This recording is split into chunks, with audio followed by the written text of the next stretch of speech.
Science का exam ना tough नहीं होता, वो ट्रिकी होता है। और कुछ क्वेश्चंस जो कि इतने ज्यादा ट्रिकी होते हैं जिनमें कि बहुत सारे स्टूडेंट्स फंसते हैं और वो मार्क्स अच्छे नहीं लेके आ पाते, जबकि कुछ स्टूडेंट्स जो कि उन ट्रिकी क्वेश्चन से बच जाते हैं वो आराम से साइंस के अंदर फुल में से फुल मार्क्स ले आते हैं। तो हाय एवरीवन, मेरा नाम है प्रशांत। आई होप मुझे आप जानते होंगे। आज डायरेक्ट वीडियो की बात करते हैं क्योंकि यार समय हमारे पास बहुत कम बचा है। साइंस का पेपर हमारा आने ही वाला है। देखो यार, कुछ बच्चे बोल रहे थे भैया इंग्लिश का पेपर अच्छा गया, कुछ बच्चे बोल रहे थे भैया इंग्लिश का पेपर बेकार गया, या फिर कोई और पेपर था वो बेकार गया। यार देखो, मैं बस तुम्हें इतना बोलूंगा, जो बीत गया उसकी चिंता नहीं लेनी हमें। क्यों? क्योंकि तुम्हारा पास्ट क्या है उससे फर्क नहीं पड़ता। फर्क पड़ता है कि तुम आगे क्या करने वाले हो और तुम आज क्या कर रहे हो। तो देखो, पेपर आएंगे, पेपर जाएंगे, कुछ पेपर खराब होंगे, कुछ पेपर बहुत अच्छे होंगे, बट हमें उससे फर्क नहीं पड़ता। अगर इंग्लिश का पेपर अच्छा गया है बढ़िया बात है, अगर बेकार गया है तो भाई उसका बदला लेंगे। बदला कैसे लेंगे?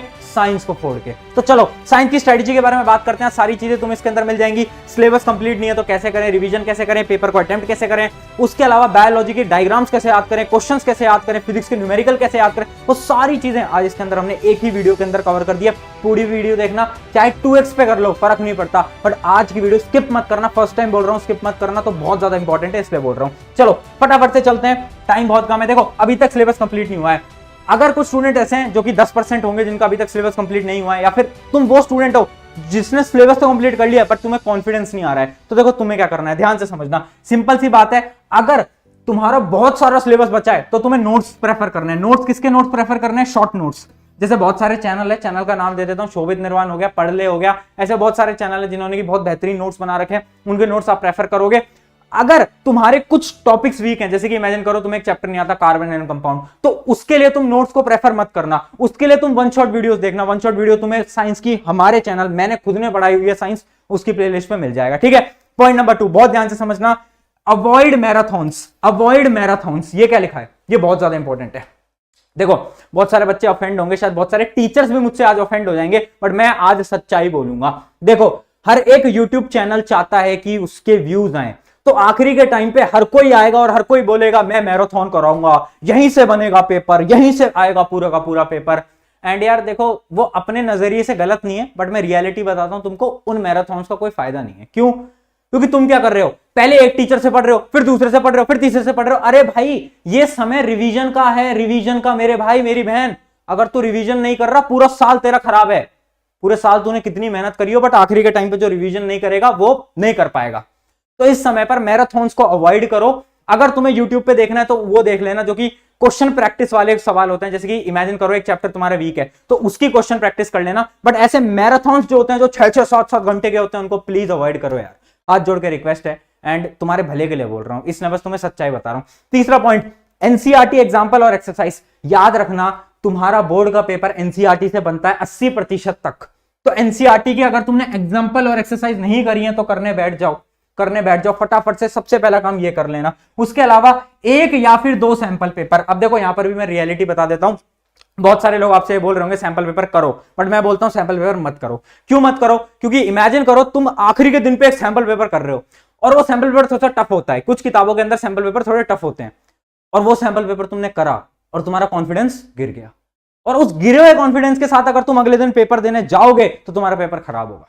इसलिए मैं बोल रहा हूं, पेपर से एक दिन पहले तो कोई सैंपल पेपर लगाना ही नहीं है। अभी अगर 2-3 दिन बचने हैं तो उसमें तुम 1 या 2 सैंपल पेपर प्रैक्टिस कर लेना, बट उससे ज्यादा मत करो, वरना तुम्हारा कॉन्फिडेंस गिरेगा। इस समय पर हमें रिवीजन पे फोकस करना है, ना कि ज्यादा क्वेश्चन प्रैक्टिस पे। तो प्लीज याद रखना, ये चीज मत करना। चाहे कोई भी बोल रहा हो, भैया आप पे हम क्यों विश्वास करें? क्योंकि यार सिंपल सी बात है, मैं तुम्हारे जैसे हजारों बच्चों को मेंटोर करता हूं।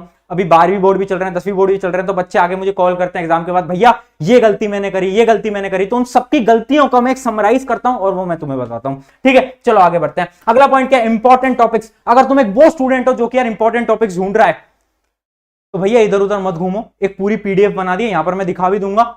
केमिस्ट्री हो गया, फिजिक्स हो गया, बायो हो गया, तीनों के हर एक चैप्टर के इंपॉर्टेंट टॉपिक्स लिख दिए उसके अंदर। तो वो तुम्हें डिस्क्रिप्शन में मिलेगी, टेलीग्राम पे मिलेगी, उसका तुम पूरा यूज कर लेना। और वो इंपॉर्टेंट पता है क्यों है? वो इंपॉर्टेंट इसलिए क्योंकि यार देखो, आखिरी के टाइम पे अगर तुम इन टॉपिक्स पे फोकस करोगे तो 90% पेपर तो यहीं से आएगा। बट हाँ, अगर तुम एक वो स्टूडेंट हो जिसने पूरे साल पढ़ाई करी है तो देखो यार तुम्हें तो पूरा रिवाइज करना है। तुम इंपॉर्टेंट टॉपिक्स के भरोसे मत बैठना, क्योंकि इंपॉर्टेंट टॉपिक से केवल 90 से 95% पेपर आता है। उसके अलावा जो 5 से 10% पेपर होता है वो पूरे पोर्शन से ही आता है। तो पीडीएफ डिस्क्रिप्शन में, टेलीग्राम पे। अब बात करते हैं पेपर प्रेजेंटेशन की। देखो पेपर को अटेम्प्ट कैसे करना है, सबसे पहले ये बात करते हैं। पॉइंट क्या है, पेपर देखते ही क्या करें, पेपर देखते ही क्या करें, बोलेंगे भैया पेपर देखते ही हम तो भगवान को याद करते हैं। अच्छी चीज है, भगवान को याद करो, एंड उसके बाद पेपर हाथ में उठाओ। और पेपर जब तुम रीड कर रहे हो तो तुम क्या करते हो, भैया हम ना एमसीक्यू वाले जो सवाल होते हैं ना उनके आंसर सोचने लग जाते हैं, इसका ए है, इसका बी है, इसका सी है, इसका डी है। यही तो तू गलत कर रहा है, यही तो तू गलत कर रहा है। तुझे क्या करना है, 3 चीजें करनी है तुम्हें शुरू के 15 मिनट के अंदर। ध्यान से देखना।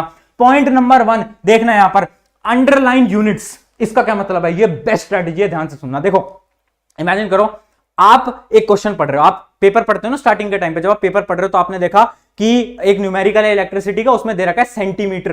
तो वो जो यूनिट है ना सेंटीमीटर, उसको तुम अंडरलाइन कर लो। पता है क्यों, क्योंकि जब तुम अटेम्प्ट करने आओगे ना उस सवाल को तो 90% चांस है कि तुम उस सेंटीमीटर को मिस कर दोगे। होता है ना बहुत बार कि भैया सिली मिस्टेक हो गई। तो सिली मिस्टेक को बचाने के लिए जब तुम पेपर पढ़ रहे हो, पहले ही पेपर के अंदर पेंसिल से अंडरलाइन कर लो सेंटीमीटर, या फिर किसी यूनिट के अंदर मीटर है तो मीटर को अंडरलाइन कर लो। ऐसे जो इंपॉर्टेंट चीज है उसको पहले ही अंडरलाइन कर लो, ताकि जब तुम क्वेश्चन पे आओ तो तुम्हें डायरेक्टली दिख जाए कि अच्छा यूनिट एंड मैंने अंडरलाइन करा हुआ है, तुम भूलोगे नहीं। तो ये बहुत ज्यादा इंपॉर्टेंट है। दूसरा पॉइंट देखते हैं, डिफिकल्ट क्वेश्चंस को सर्कल कर लो। इसका मतलब क्या है, देखो हर पेपर के अंदर 3-4 सवाल ऐसे होते हैं जो कि बहुत ज्यादा डिफिकल्ट होते हैं, तो पहले उनको सर्कल कर लो और उनको बाद में अटेम्प्ट करना। इससे क्या होगा, वो जो तुम्हारा कॉन्फिडेंस है ना वो लो नहीं होगा। तुम्हें पता चल गया 2-3 क्वेश्चन है जो मुझे नहीं आते, इनको लास्ट में करेंगे, अभी पूरा पेपर निपटाते हैं। तीसरा क्या है, और वाले क्वेश्चंस को फाइनल कर लो। और वाले क्वेश्चंस होते हैं ना कि और इसको अटेम्प्ट करो या इसका अटेम्प्ट करो, वो जो और वाले सवाल हैं उन सभी को फाइनलाइज कर लेना स्टार्टिंग के अंदर ही, उससे आपका टाइम बचेगा। वरना बहुत सारे बच्चे तो यही सोचते रह जाते हैं ये वाला करूं या ये वाला करूं। तो पहले ही पेपर पढ़ते ही ये तीनों चीजें आपको फाइनलाइज कर लेनी है, ठीक है। अब बढ़ते हैं आगे। अगला पॉइंट क्या है, लास्ट नाइट जब आपका एग्जाम है और एग्जाम से एक रात पहले भैया क्या पढ़ा जाए। तो भैया देखो कुछ नहीं पढ़ना, हमें 3 चीजें करनी है। सबसे पहली चीज क्या है, सबसे पहली चीज है केमिस्ट्री के सारे एक्टिविटीज, जितनी भी एक्टिविटीज है सारी तुम्हें करनी है। इसके लिए भी एक पूरी पीडीएफ बना रखी है, वो भी आपको टेलीग्राम पे मिल जाएगी या फिर मैं डिस्क्रिप्शन में डाल दूंगा। उसके अलावा फिजिक्स के फॉर्मूला, जितने भी फिजिक्स के फॉर्मूला हैं एक बार सारे देख लेना। उसके अलावा बायोलॉजी के डायग्राम के लिए भी एक पूरी चीट शीट बना दी है। तो यार मैं आपके लिए पूरा खड़ा हूं, यहाँ पर मेरी टीम पूरी खड़ी है यहाँ पर। तो जितनी भी चीज तुम्हें चाहिए सब कुछ प्रोवाइड किया जाएगा फ्री ऑफ कॉस्ट में, तो पूरा वो बना दिया है। उसकी भी लिंक डिस्क्रिप्शन में दे दूंगा, यहाँ पर दिखा भी दूंगा। बड़ी शानदार सारे इंपॉर्टेंट डायग्राम्स की विद लेवल आपको पूरा दे दिया, जिससे कि आप आराम से रिवाइज कर पाओगे। आगे चलते हैं आगे देखते हैं आगे क्या है, अंडरलाइन टेक्निक। अंडरलाइन टेक्निक के बारे में बात करता हूं, बहुत ज्यादा इंपॉर्टेंट है, ध्यान से सुनना। देखो जब आपकी कॉपी चेक होती है ना मेरे भाई, तो कॉपी चेक करते टाइम ना एग्जामिनर ढूंढता है वो कीवर्ड, कि कीवर्ड कहां है। जैसे कि एग्जांपल देता हूं, क्वेश्चन आया what are the causes of myopia. आपको पता होगा अगर आप 10वीं की स्टूडेंट हो मायोपिया क्या होता है। तो क्वेश्चन आया what are the causes of myopia. तो मायोपिया का कॉज क्या होता है, मायोपिया का कॉज होता है elongation of the eyeball, यही कॉज होता है। तो अगर तुमने पूरी थ्योरी लिखी, उसके अंदर आपने ये सब लिखा एंड उसमें आपने ये भी लिखा अलोंगेशन ऑफ आई बॉल, और आपने पेंसिल से लास्ट में अलोंगेशन ऑफ आई बॉल को अंडरलाइन कर दिया, तो टीचर आएगा, चेक करेंगे टीचर, जैसे आपकी कॉपी चेक कर रहे हैं, क्वेश्चन पढ़ा, उन्होंने आंसर देखा, उन्हें डायरेक्टली दिखेगा कि अलोंगेशन ऑफ आई बॉल पे अंडरलाइन करा हुआ है। वो टिक करेंगे, पूरे नंबर देंगे, आगे बढ़ जाएंगे। तो ये क्या है, अंडरलाइन टेक्निक। ये अंडरलाइन टेक्निक बहुत ज्यादा इंपॉर्टेंट है, स्पेशली शॉर्ट आंसर्स के लिए। लॉन्ग आंसर के लिए उतने काम में नहीं आती, बट शॉर्ट आंसर के लिए बहुत ज्यादा इंपॉर्टेंट है। याद रखना जब भी तुम आंसर लिख रहे हो साइंस के, एक ऐसा कीवर्ड होता है जो कि बहुत इंपॉर्टेंट होता है, जो आपके 2 मार्कर या 3 मार्कर क्वेश्चन होते हैं उनके लिए। तो जितने भी इंपॉर्टेंट आपके जो पॉइंट्स हैं उनको अंडरलाइन कर लो। जैसे ही टीचर आएगा, देखेगा, आगे बढ़ेगा। और मैं फिर से बोल रहा हूं, जितना कम टाइम टीचर आपकी कॉपी में लगाएगा उतने ज्यादा आपके नंबर आएंगे। ये एक वीडियो में भी मैं आपको एक्सप्लेन कर चुका हूं। अगला पॉइंट देखते हैं। अगला पॉइंट क्या है, न्यूमेरिकल ट्रिक। देखो न्यूमेरिकल ट्रिक बहुत ज्यादा इंपॉर्टेंट है। न्यूमेरिकल ट्रिक में क्या है, 2 चीजें हैं। सबसे पहले जितने भी मेरे लेक्चर्स हैं उसके अंदर मैंने हर बार बोला है, देखो अगर आपको रिवाइज करनी है ना पूरी साइंस, तो मेरे लेक्चर्स हैं उनसे कर लेना। अब ध्यान से देखना, गिवन और फॉर्मूला लिखो। कुछ बच्चे हैं जो कि डायरेक्टली न्यूमेरिकल अटेम्प्ट करने लगते हैं, अरे ऐसे नहीं होता। पहले आपको लिखना है गिवन क्या है, जैसे कि भैया रेजिस्टेंस गिवन है, रेजिस्टिविटी गिवन है, उसके बाद फॉर्मूला लिखा, उसके बाद सॉल्व करा, और लास्ट में यूनिट लगाना मत भूलना। ये पूरा फॉर्मेट होता है। अगर तुमने एक भी चीज मिस कर दी, नंबर कटने की चांसेस बनती हैं। अगला पॉइंट, रफ वर्क स्ट्रेटेजी। ये क्या होता है, ध्यान से समझना, ये बहुत इंपॉर्टेंट है। देखो ये आपकी नोटबुक है, आप नोटबुक के शायद मार्जिन में रफ वर्क करते होगे या तो लास्ट में रफ वर्क करते होगे।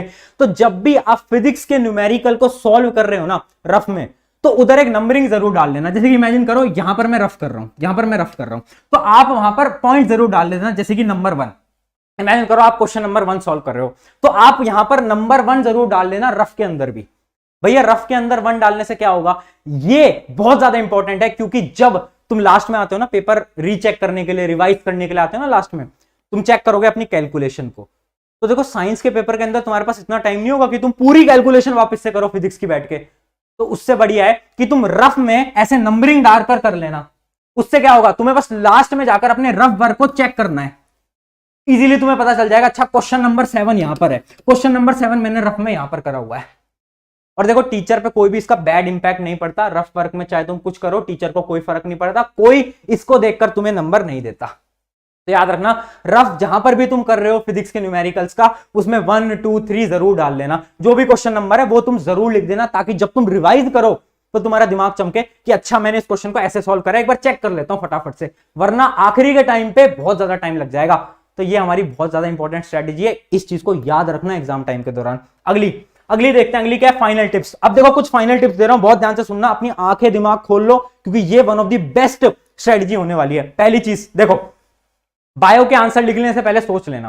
देखो भैया बायो के आंसर याद नहीं होते। देखो अगर तुम्हें डायग्राम याद नहीं होते उसका कोई सोल्यूशन नहीं है, डायग्राम बार बार प्रैक्टिस करो। बट अगर तुम्हें आंसर याद नहीं होते, एक टेक्निक बताता हूं, बहुत सिंपल सी टेक्निक है। देखो आंसर्स को, बायो के आंसर को एग्जाम में लिखना थोड़ा मुश्किल है, तो जैसे ये क्वेश्चन आया ना लॉन्ग आंसर, तो तुम पहले 1 मिनट लेके सोच लो कि आपको लिखना क्या है, और अपने लास्ट पन्ने पे जाओ, रफ पेज पे जाओ, और वहां पर कुछ छोटे छोटे पॉइंटर्स बना लो कि भैया पॉइंटर नंबर 1 कि बायो के इस क्वेश्चन के अंदर मैं इन 3 पॉइंटर पे आंसर लिखूंगा। जैसे क्वेश्चन है हेरिडिटी एंड एवोल्यूशन का, तो आपने 3 पॉइंटर छोटे छोटे लिख लिए रफ पेज पे, तो आपका दिमाग क्लियर हो गया कि आपको आंसर लिखना कैसे। अब आओ अपनी फेयर कॉपी पे और अपना अपना अपना आंसर पूरा लिख दो।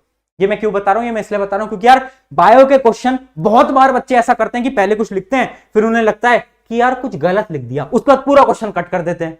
इससे आपका बहुत टाइम वेस्ट होगा।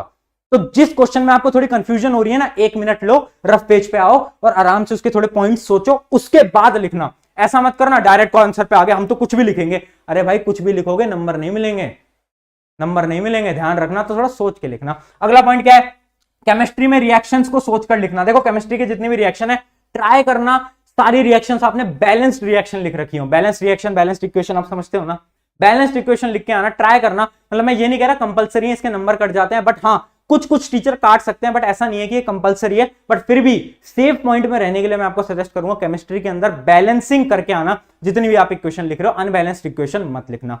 उसके अलावा क्या है, आंसर में गैप्स रखना। जैसे कि क्वेश्चन नंबर 1 क्वेश्चन नंबर 2 के बीच में 2 या 3 लाइन के गैप होने चाहिए, वो आपको पता ही है। तो ये हमारी टिप्स थी और ये बहुत ज्यादा इंपॉर्टेंट है। अब एक 1 to 1 आखिरी चीज मैं आपको बताता हूं। देखो यार एग्जाम पास आ रहे हैं, 2 दिन में आपका ये साइंस का पेपर है। कुछ बच्चे लास्ट के दिन में देख रहे होंगे तो एक ही दिन बचा होगा। यार डर लगना बहुत मतलब कॉमन है। साइंस का पेपर फिर से बोल रहा हूं कि ये ना टफ नहीं होगा, ये ट्रिकी होगा। कुछ सवाल ऐसे होंगे जो कि आपको फंसाएंगे, तो हमें फंसना नहीं है। हमें क्या करना है, उन सवाल पे स्टार्टिंग में ही सर्कल मार के उनको लास्ट में अटेम्प्ट करना है। तो फंसना नहीं है सवालों में। सारे सवालों में बार बार पढ़ के थोड़ा दिमाग में सोचना, क्योंकि साइंस के क्वेश्चन ना कभी कभार लैंग्वेज में ट्रिकी आते हैं। तो पहले सोचना कि अच्छा ठीक है यार इसमें ये पूछ रहा है, ऐसा नहीं पेपर उठाया अटेम्प्ट करना स्टार्ट कर। अरे पहले सोच लो 1 मिनट यार। साइंस का पेपर इतना लेंदी नहीं आएगा, ज्यादा लेंदी नहीं आता। मतलब हो सकता है कि इस बार आ जाए, बट ऐसा होता नहीं है। बट साइंस का पेपर ट्रिकी आता है, इसलिए बच्चों को लेंदी लगता है। तो पहले एक बार सोच लेना कि तुम लिख क्या रहे हो, वरना बहुत बार बच्चे बार बार आंसर लिखते हैं, उनको कट करते हैं। ये बहुत बड़ा इंप्रेशन डालता है आपके एग्जामिनर के ऊपर। अगर आप बार बार कट कर रहे हो, उन्हें लगेगा कि यार ये बच्चे में तो कॉन्फिडेंस ही नहीं है, कुछ भी लिख रहा है, कुछ भी काट रहा है। तो ऐसा मत करना। एंड याद रखना, ये एग्जाम तुम्हारी लाइफ का सबसे बेहतरीन एग्जाम होने वाला है। और साइंस तो हमने आपको पढ़ाई है तो आपका होगा ही बेहतरीन, उस बात की तो गारंटी मैं आपको दे देता हूं। अब एक कमेंट तुम सब करके जाओगे अगर यहां तक पहुंचे हो तो, कि भैया साइंस को फोड़ेंगे, साइंस को फोड़ेंगे। लगा दो भैया साइंस के पेपर में। मिलते हैं अब, और अगला पेपर साइंस के बाद वाले पेपर को भी देख लेंगे। ऐसे ही सारे पेपर निकाल देंगे और 10वीं के अंदर हम 95+ ला रहे होंगे। उसके बाद प्रशांत भैया के चैनल पे भी आ रहे होंगे और इंटरव्यू दे रहे होंगे। ऑन दिस नोट शुक्रिया एवरीवन, मेरा नाम है प्रशांत। मिलते हैं नेक्स्ट वीडियो के अंदर।